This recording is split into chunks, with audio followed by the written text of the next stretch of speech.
What up, y'all? It's your boy Ravage, your favorite Final Fantasy YouTuber that you never heard of, and I'm back here again today with another non-Final Fantasy video for you guys. So, again, we're going to be talking about Star Wars. I want to stay a little consistent, but I have a lot of different topics I want to talk about. Final Fantasy IV is still in the works. Many of you may have already seen that I have been uploading Final Fantasy IV again. I'm getting much faster, much more efficient at doing the intros to those videos. Now, if I could just remember to keep the transitions in there. Anyway, but I do have other topics I want to talk about. I'll probably be talking about Pokemon and Yu-Gi-Oh! On here to great length. There's just so many things that I'm really passionate about, and Star Wars is one of them. And today I want to talk about something that I haven't seen many videos on, and that is the beauty of the storytelling in the final two duels of Revenge of the Sith. Now, keep in mind, for this video, I am not going to be incorporating anything from the extended universe. No novels, no video games, no anything like that. I'm looking at this movie as a movie. So everything that I'm talking about here is completely contained within the movie. If you are like, well, that's not right because it's this in the extended universe, the extended universe information came after.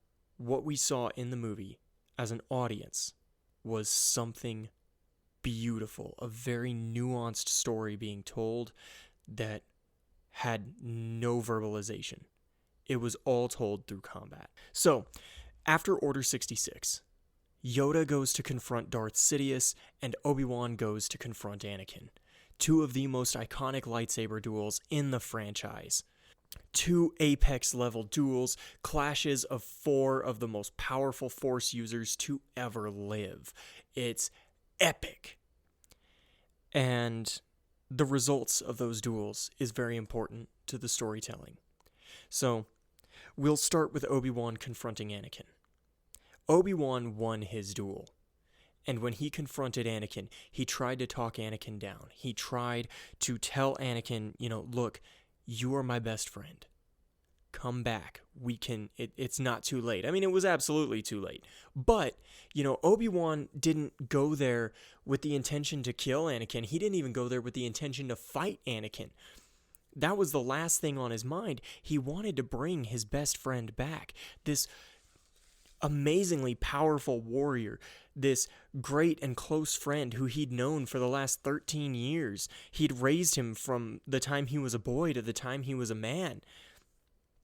The last thing he wanted was any kind of conflict with him. And he stays on that. Even when Anakin attacks him. Anakin's the aggressor as well. Yes, Obi-Wan draws his blade first, but Obi-Wan draws his blade in response to being forced to realize by Anakin that a fight was the only possible outcome. And then when Anakin and Obi-Wan are fighting, Obi-Wan is still trying to talk him down. Obi-Wan is still not trying to defeat Anakin. He's trying to bring Anakin back, even in the middle of fighting the toughest opponent he has ever faced. His life is very much in peril, and that's not what he's worried about. You see, we're going to put a pin in this and come back as we talk about Yoda's duel with Sidious. When Yoda goes to confront Sidious, Order 66 has just happened. Yoda has gone and seen the devastation at the Jedi Temple firsthand. He knows that not only has Sidious slaughtered nearly all of his students that he's had over the last several decades, maybe even centuries in a couple of rare Jedi cases, but he's also effectively killed one of their hardest hitting members by turning him to the dark side. And Yoda, rightfully so, is furious. And when he goes to face off against Darth Sidious, he's out for revenge. He's not there for the betterment of the galaxy. Now, before anybody pushes up their little anime glasses and says, actually he was, because Darth Sidious was the big bad guy. Okay, yes, Darth Sidious was the big villain, but Yoda wasn't there to fight him to save the galaxy. Yoda was there to exact a personal vendetta, and it gets shown in the physical behaviors of the duel. You see, Sidious, of course, is really the aggressor at first. He strikes Yoda with Force Lightning, Yoda pushes back, and then Sidious moves to flee. But when Sidious runs to flee, Yoda cuts him off and draws his blade. An opponent with no weapon drawn, running from the fight. Yoda went in there wanting that fight. Yoda was out for revenge. The good of the galaxy would have been a byproduct of his victory, but was not his purpose. Meanwhile, Obi-Wan was there, hoping for the best outcome for everyone. Yoda was there, hoping to exact payback. And so the duels continue. And Yoda ends up losing. He can't win. He gets beaten.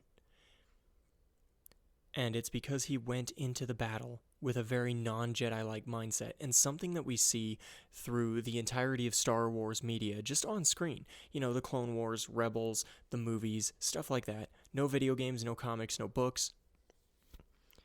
Is anger and the lust for revenge will imbalance and weaken a Jedi. And that was what was driving Yoda for that battle. And he lost. Yoda went into that battle completely throwing the Jedi Code out the window. And where we see it happen is where he cuts off Darth Sidious when Sidious tries to flee. And then he draws his blade. Yoda completely threw all of his ideals, everything he'd been practicing and preaching his entire almost 1,000 years of life, out the window because he was mad. Rightfully so. But he threw it out the window because he wanted revenge. Then we go and look at Obi-Wan's duel. Obi-Wan went into that duel trying to talk Anakin down. Drawing his blade was his last resort. He realized if he didn't draw his blade, he was dead. Obi-Wan was purely defensive. Obi-Wan was trying to resolve the conflict without any physical conflict. And even when physical conflict arose, Obi-Wan was fighting Anakin, his best friend. Someone who he raised from boyhood to adulthood.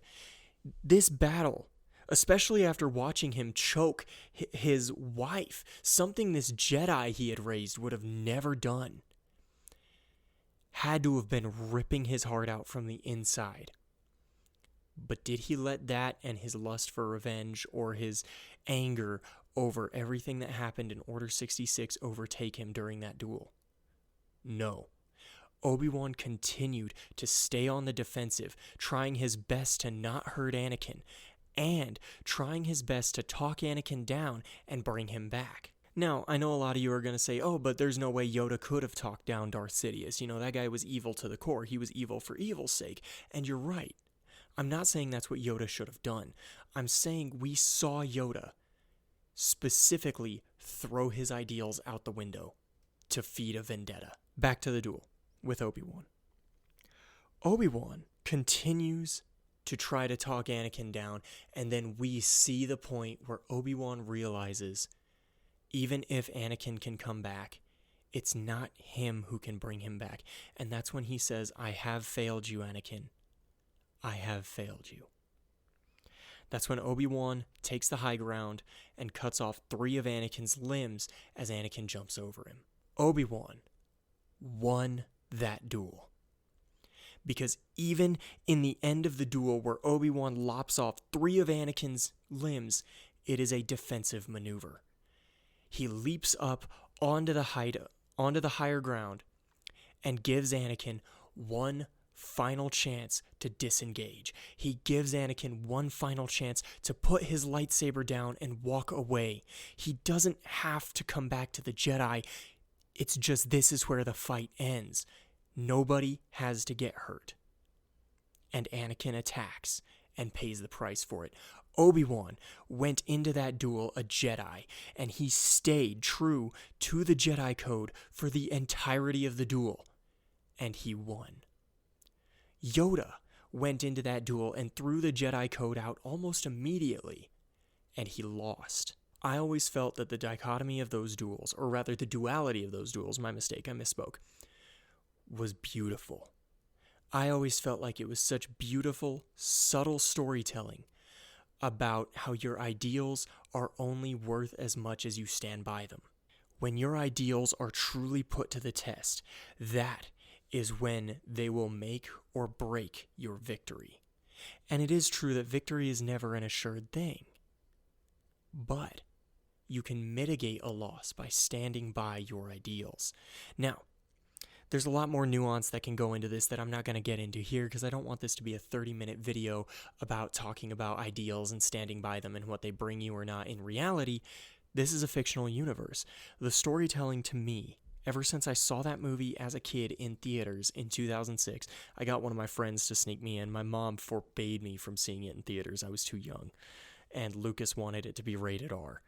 So, of course, me and a friend of mine went and saw it and told my mom we were going to go see, I don't even know what, like, G-rated movies were out at the time. It was a wicked experience.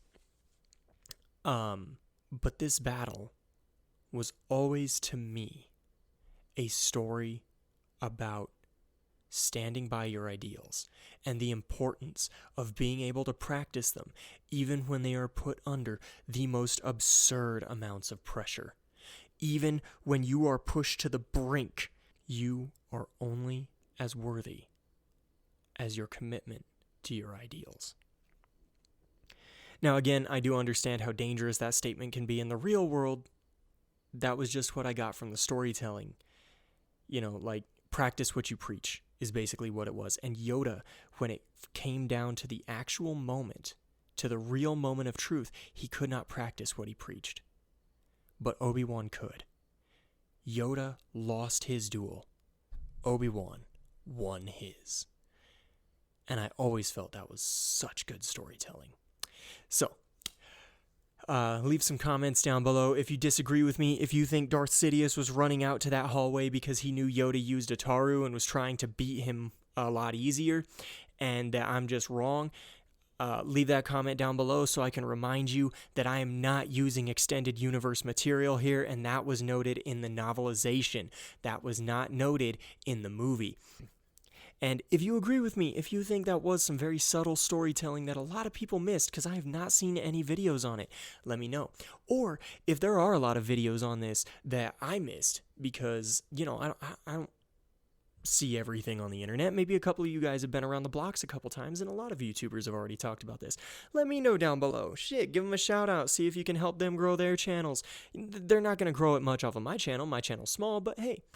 Anyway, I've been Ravage, your favorite Final Fantasy YouTuber you never heard of, and I hope this has been very entertaining for you, and I'd love to discuss this further with you guys in the comments. So leave a comment, a like, and a subscribe. It would mean the world to me. Peace.